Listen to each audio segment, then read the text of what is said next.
جاهز؟ من كلام مختلف من منظور جديد. ان شاء الله. ليك هذا بتصير يعني موجوده مش هقول لك مش موجوده، بس كمان طريقه التعامل هي مهمه. وsetting the expectation من اول نهار كمان مهمه. يعني اول شيء بدك تعمل setting the expectation، يعني شو معقول يكون هالشخص يتوقع من طريقه التعامل تبع الليدر معه. بدك تعمل هالاكسبكتيشن مع الشخص يلي جاي من قبله. اول شيء على التيم يلي أيوة. وظفه، تحط التوقعات هو التوقعات. تمام. انا هاي الطريقه اللي بشتغل فيها. اوكي، سو اذا انت واضح وصريح من اول نهار وحاطط انه انا هاي الطريقه اللي بشتغل فيها از ليدر وانا بقبله بالتيم عندي، اذا هو رح يكون عندي بالتيم وهذا يمكن انا مجبور فيه عندي بالتيم تنقول، بس انا هيك بتصرف. سو انا من اول نهار بقول انا هيك بتصرف، ما غير تصرفاتي. ليش؟ لانه هيك كمان بتاثر على التيم كله. ما في واحد يكون بالتيم بس لأنه هو مقرب لحدا كبير بالشركة يعني لازم أنا يكون هو عنده حق مكتسب، ما يمشي على القوانين أو ما يقصر بشغله أو anything like that. لا، if من الأساس بتحط right expectations وبتنفذ على right expectations مع الشخص يلي recommended هالشخص التاني أو مع التيم ممبر الجديد تبعك اللي هو مدعوم، بترتاح.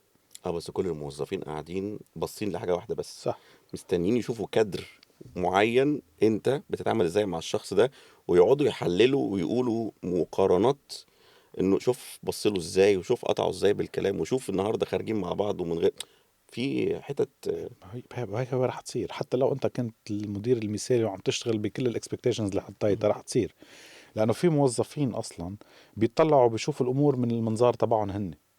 يعني اذا كان حديثي معه تنقول صارم، ممكن يقولوا والله في مشكله بينه وبين المدير. الشخص واذا اللي كان دعمه. الحديث تبعي معه يمكن شوي عادي، رح يقولوا ليكوا عم بيساعدوا الشخص عارف وما لو انا كنت بيسترجي اهتمام. مكانه ده كان عمل فيا مش وعمل معاه. بس وقت هيدي البرسبكتيف، وقت بالحقيقه بيكون حديث عادي. مهم.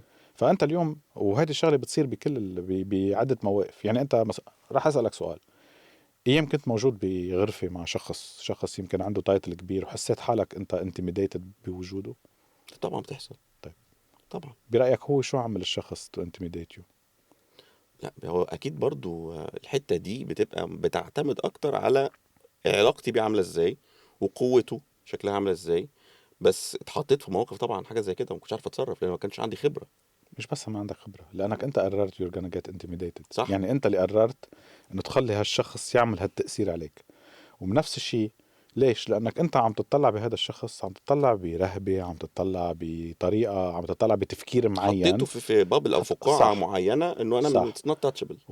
ونفس الشيء يعني عم بحاول أعمل أنالوجي على موضوع أنه هو الموظف بيطلع وبيقول والله ليكو، لأنه هو خلص هذا الشيء perception. perception موجودة، لأنه هو مقرب لإكس. خلص ما حدش يعني عارف باي يكلمه. ديفولت انه هو مشان هيك تنقول وممكن شارب اللي عم تكون بيحكي معه بهالطريقه. ممكن تكون الحقيقه عكس كده. صح 100%. تمام. فهدول انت بدك تسمعهم وبدك تكون شاطر كيف تستوعبهم وما تخليهم يزعجوك ولا تعمل عليهم رياكشن، بس بتلاقي طريقة تمرق فيها مسج لكل التيم بطريقة ذكية. والطريقة هي depends على الموقف، كيف عن جد تمرق المسج انه هذا الشيء اللي هنا عم يفكروا فيه مش مزبوط.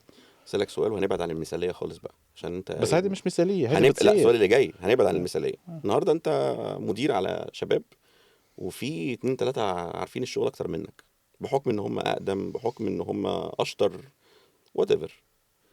بتتعامل معاهم ازاي بقى بمنظور الاداره الحديثه؟ انا اول شغل اخذته، قلت لك اول مرة اخذت ليدرشيب رول، جيت على تيم فيه 10 اشخاص. واحد منهم كان مستقيل، يعني بدك تعتبر التسعة الباقيين كانوا أشطر مني. كلهم لأن اشطر أنا منك. جاي من شركة تاني منافسه. منافسة. تمام. أوكي، وبفهم بالتكنولوجي، بس ما بفهم بالتكنولوجي تبع الشركة اللي جاي عليها قد ما هن بيفهموا بالتكنولوجي اللي والتيم كان تيم شاطر، مش م. تيم إنه مثلا فيه مشاكل وأنا جاي إنه to save the day. مهم. مشكلة. يعني كيف انت بدك كنت واضح تتعامل؟ الاول معاهم انك انت عايز تدير المنظومه مش تتدخل في شغلهم. صح. وبالنهاية أنت أصلا كمدير لازم تكون تعرف اشياء ولازم تكون تعرف الهارد سكيلز، لانه بالنهايه الهارد سكيلز اللي انت عندك اياها هي خلتك تتقدم صح صح. على الاساس. بس بالنهايه رح توصل لمرحله انت عم تطلع اكثر على الاوبريشن، عم تطلع اكثر KPIs. الكي بي ايز، القصص اللي فيك تعمل لها ميجرمنت، كيف تلاقي يعني مش برجع بقول لك يعني الهيومن سكيلز مش كل العالم عندهم اياها تو بيكام ليدرز ومكتسبه. عارف ف الموظفين بيقولوا ايه لما يلاقوا مدير مش شاطر في الهارد سكيلز؟ انتوا طبيعي، يعني طبيعي بعد فترة كبيرة من انك تبقى مدير مش ضروري تبقى عارف تعمل التفاصيل اللي تحت. فتلاقي الموظفين بيتكلموا مع بعض بيقول لك هو انا ازاي اساله على حاجه وهو اصلا ما يعرفهاش؟ ده انا اللي مشغل الشغل، ده اللي الاداره دي من غيري تقع، ده انا اللي بقول له يعمل ايه وما يعملش ايه، لان هو مش عارف شغلتنا فيها ايه ومش عارف ازاي جابوه مدير. ما هو الموظفين رح تحكي مش مشكل، م.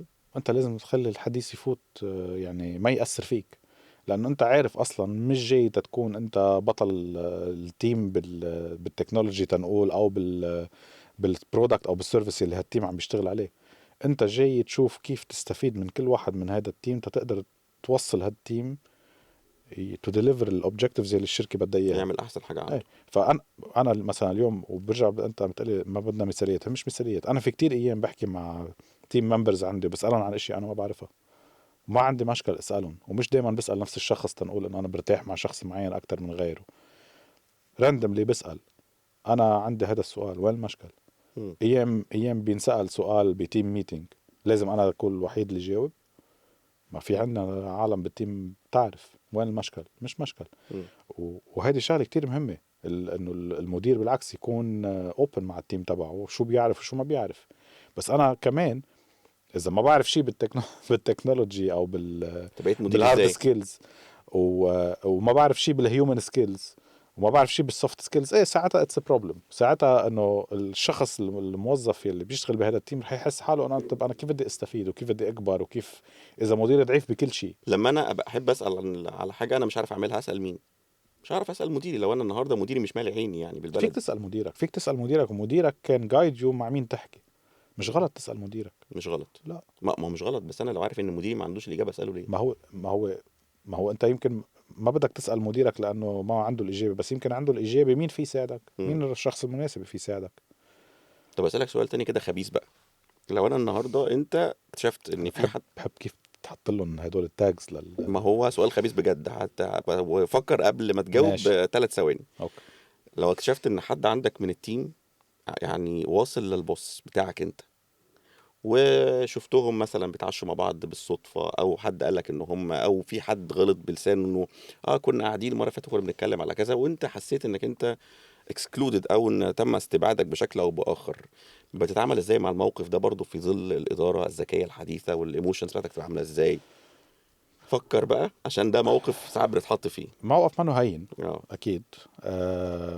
وكمان ترجع كمان لشوي الثقه بالنفس والسلف اذا بدك، يعني الريجوليشن تبع الايموشنز تبعك. يعني اليوم يعني على المزح مثلا شفتهم عم يتعشوا بعض بتعشى معهم هتخش.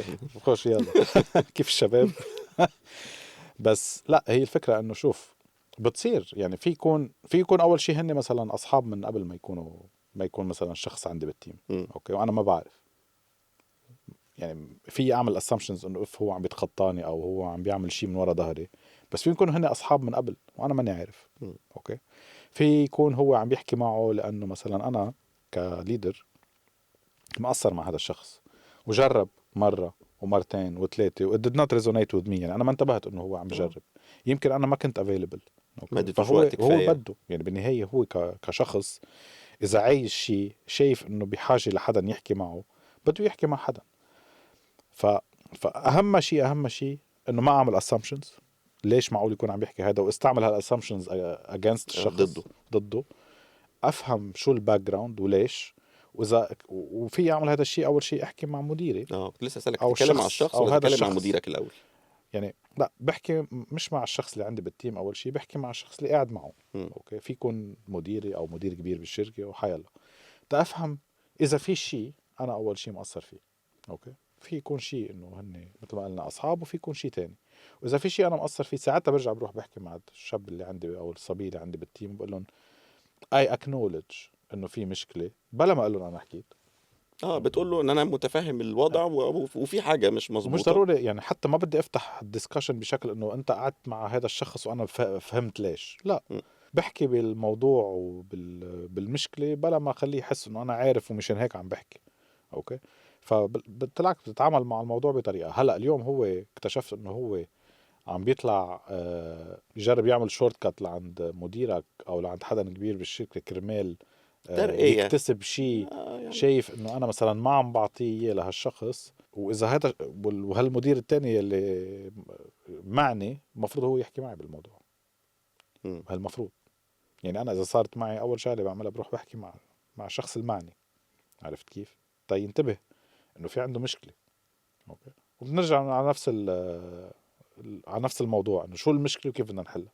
هو اللي انت بتقوله دوت متعلق بالاداره ولا بالانتليجنت ليدرشيب؟